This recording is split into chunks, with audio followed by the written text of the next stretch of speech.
Hello, this is Miranda Frank, and this is my presentation on instructional design for EDSE 662.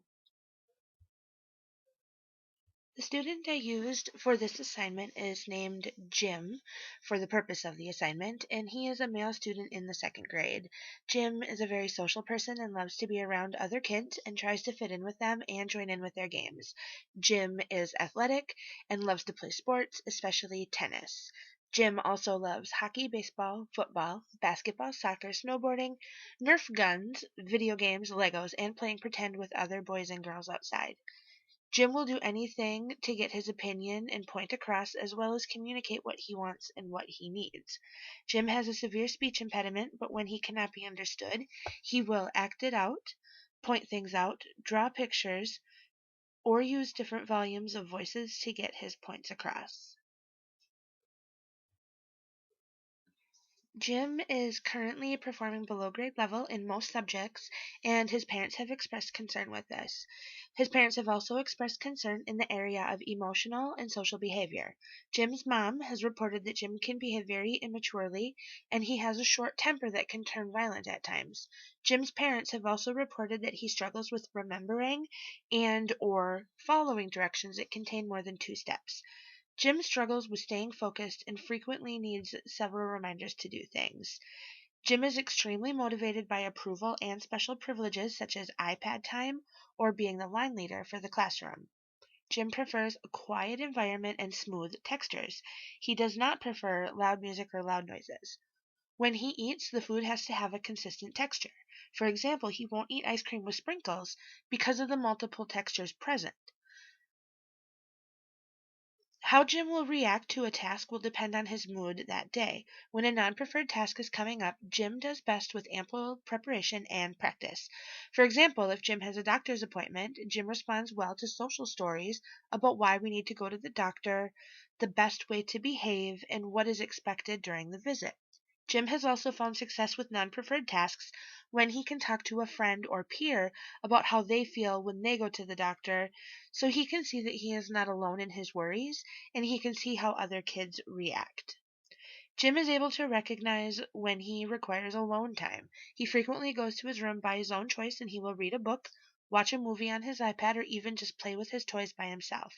When Jim wants adult interaction, he will seek out one of his parents depending on the task. Jim prefers to play rougher games with Dad, such as sport-related or building things. However, he prefers his mother's company when he wants to play games, do puzzles, bake or cook, or when he needs comfort. Jim is able to participate in many self-care activities, such as getting dressed, brushing his teeth, brushing his hair, washing his face, washing his hands, and he is able to toilet by himself. Jim is self-sufficient in getting his own snack or selecting a drink, but at times he needs help opening packages or cutting up food.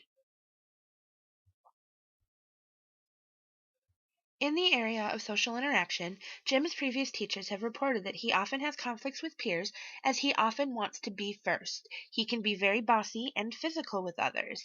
He responds in an immature manner as he whines, complains, and can be aggressive in response to social conflicts. Jim invites peers to join him in activities and also joins others. He tends to misinterpret other people's cues as he often thinks people are looking at him with malicious intent. Jim tends to talk about restricted topics and is not reading social cues that others may not be interested in the same topics that he is discussing. In the area of communication, Jim's prior teacher shared that Jim has significant difficulty engaging in reciprocal conversations as he mostly talks about his own restricted interests and dominates conversations. When asked questions, Jim can give answers that are not related to the topic, and his teacher has not observed Jim asking follow-up and or clarifying questions. Jim has not been observed asking questions to request information about people or topics. In the area of restricted interest or stereotyped patterns of behavior, Jim's previous teacher reports that Jim fixates on Star Wars and dinosaurs, and most of his conversations revolve around these topics. He makes the same picture on his daily journal of a simple house colored in with the rainbow colors, or he will copy someone else's drawing. He displays rule-bound thinking as he often tattles on peers that may not be following the rules, yet he has a hard time acknowledging when he is the one who is not following the rules. For the assessment, I chose to work at Katie's house. Katie is Jim's mom, and I completed the interviews and assessments with Jim there. I worked at a clean kitchen table with no distractions around, and Katie took Jim's iPad and went to her reading room, so it would just be me and Jim working on the assessment.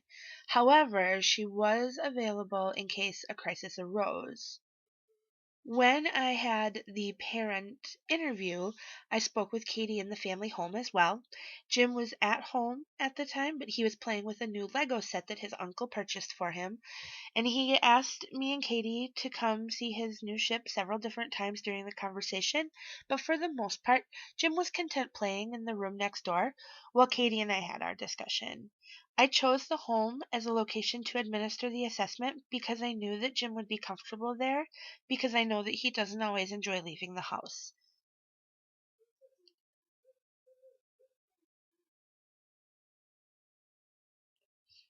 The first assessment that I chose was the short sensory profile. This is a survey that has 62 items that was completed by both Jim's mother, Katie, and his father, Chuck.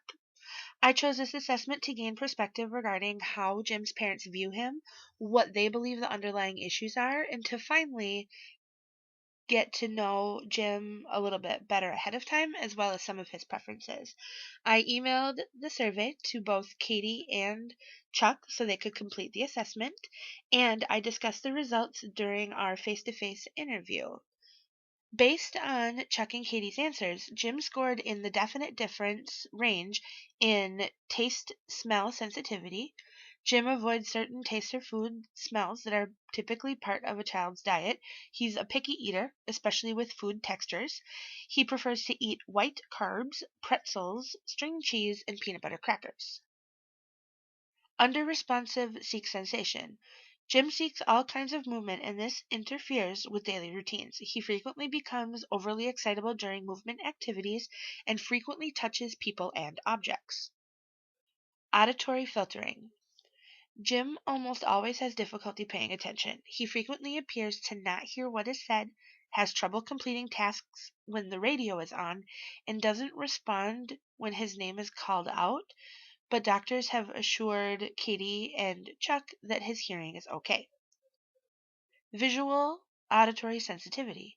Jim occasionally responds negatively to unexpected or loud noises, holds his hands over his ears to protect from sound. He is bothered by bright lights, watches others as they move around the room, and covers his eyes or squints to protect his eyes from light. Based on the sensory profile completed by Jim's parents, he demonstrates sensory processing difficulties, especially in the areas of auditory, visual, and taste sensitivity. Students that score high in sensory sensitivity can react with annoyance and or frustration to different stimuli. They may get overloaded very quickly in typical learning environments, which might then interfere with their ability to get instructions, complete independent work, and or cooperate with others in a group. Reducing the amount of sensory input during critical learning periods may be beneficial for Jim's processing. The next assessment I chose was the Autism Spectrum Rating Scale. The reason that I chose this assessment was to get a better idea of what Jim's educational needs are. All responses on the ASRS indicated that many behavioral characteristics that are usually associated with an autism spectrum disorder were present with Jim's behaviors. Katie and I both indicated similar level of concerns regarding his overall ability to tolerate changes in routine, reaction to certain sensory experiences, and deficits in attention and impulse control.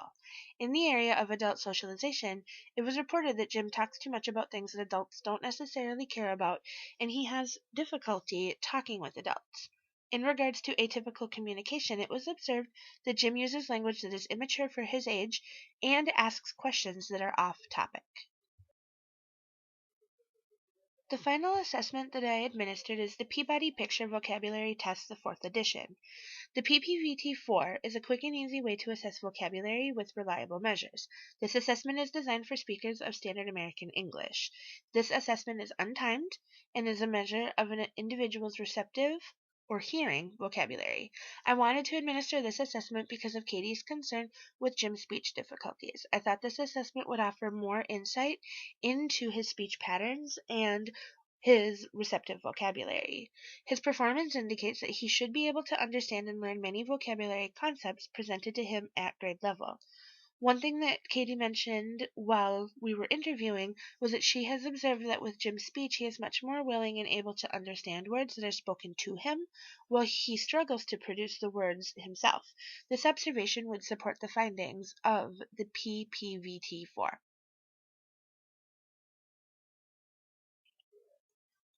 Due to Jim's sensitivity to sounds, he will have access to noise-canceling headphones at all times. This will be important during fire drills or assemblies, as these activities can be especially loud and therefore very stressful for Jim. Jim will also have access to a feelings board at all times so he can appropriately explain what emotions he is currently feeling. Jim needs to have constant adult supervision due to his unpredictable and, at times, physically aggressive behaviors towards other students and, at times, to adults. When Jim is having difficulties, he may begin to whine or complain, and this behavior can quickly escalate into a full-blown tantrum, which may include the following behaviors: lying on the floor, kicking objects, screaming, running around the room, kicking and hitting objects, punching walls, doors, and or cabinets, throwing chairs, as well as kicking, hitting, headbutting, and or spitting on people. Given Jim's high need for one-to-one and small group instruction and overall developmental needs, the team has determined that a Setting 3 Autism Spectrum Disorder special education classroom placement would best meet Jim's educational needs at this time. Jim is pulled out of the mainstream classroom for parts of reading and writing and most unit studies. While he attends the beginning for exposure, he then leaves to attend a social skills class. When in the mainstream, Jim requires an adult to be with him at all times. Due to his unpredictable behavior, the adult needs to carry a walkie-talkie should a behavior occur that cannot be de-escalated. Placement in a general education classroom with higher numbers of students, fewer adults, and less one-on-one and small group instruction would make learning new skills very difficult for Jim at this time. Jim will participate in state testing with an accommodation in the area of testing setting. Jim will take all state tests in a separate room in order to eliminate distractions to other students as well as distractions to himself. Jim will also receive additional time as needed. And finally, Jim will be permitted to take frequent breaks as needed. In language development, Jim needs to be able to verbalize all 26 letter sounds as well as improve his ability to blend 3-letter words. To practice alphabet recognition, Jim will have flashcards that have all 26 uppercase and lowercase letters. He will have access to wiki sticks, which are strings that are covered in wax so that when he sees a flashcard, he can make the corresponding letter with the wiki stick and then practice saying the sound it makes. Another manipulative-based intervention that Jim may enjoy is making the letters out of Play-Doh. To practice blending 3-letter words, Jim will have time set aside each day where he can choose a literacy game of his choice. An example of this might be using magnetic letters in a cookie pan to make words, or a dice game where the dice have been pre-labeled with letters, and Jim would make words based on the letters it rolled with the dice. In the area of communication, Jim needs to improve his connected speech and the content and quality of his sentences so he can more clearly and effectively communicate his wants, needs, thoughts, and feelings to others in his environment. To do this, Jim will have regular practice with emotions and describing different emotions as well as access to a feelings chart that he will be able to use to help communicate his feelings, wants, needs, and thoughts. Jim also needs to improve his expressive language skills. To achieve this, Jim will have regular instruction, practice, and picture symbol cues. He will work on effectively using the appropriate pronouns when describing the picture symbol, as well as the correct present progressive verb. For example, the boy is eating or the girl is jumping. In the area of behavior competence, Jim needs to keep his hands to himself, follow two-step directions, and accept redirection from adults. Since Jim is motivated by praise and wants to do well, Jim will work on a reward system intended to increase positive behaviors and decrease negative behaviors. Jim will be assigned as the line leader when possible, and he will also earn points for positive behaviors that he can cash in towards iPad time or a different preferred activity of his choice. In the area of social skills, Jim needs to wait his turn before he speaks, and he needs to decrease the number of times he blurts out. To learn the appropriate behaviors, Jim will have designated time during his day where his special education teacher will read a social story, and Jim and the teacher will participate in follow-up activities to practice the skills presented in the story. Jim will be provided with situations in which he is able to practice his new skill. While the data obtained in the assessment is important and it gives plenty of information in regards to Jim and his designation of autism spectrum disorder, it does not paint the full picture. For example, I was asked to select 3 assessments that met different category types. The assessments that I chose give insight into adaptive behavior, communication, and executive functioning, but I did not administer an academic assessment or a functional behavior assessment. In addition to adding more assessments to the repertoire, I would also like to give an assessment in expressive language to fully compare the results of the receptive language assessment that I gave to that of the expressive language assessment. Since Jim has a speech impairment, this would be important to assess his current needs. These components would be necessary to fully evaluate Jim and his needs and produce a comprehensive, individualized education plan.